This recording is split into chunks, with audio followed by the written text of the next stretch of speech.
Beni öldüren hep sendin.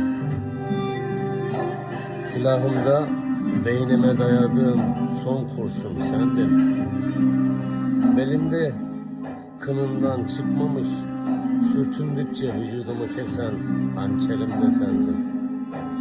Sapanımdaki taşım, yayındaki okumdun sen. Sırtıma baktığımda göremezdim.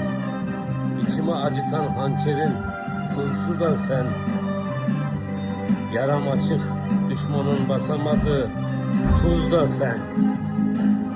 Koynumda, beynimde beslediğim kurtçuklar ve yılan da sendin.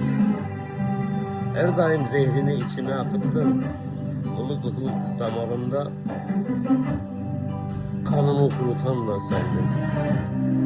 Oysa sen Allah'a tek yaklaşımdın.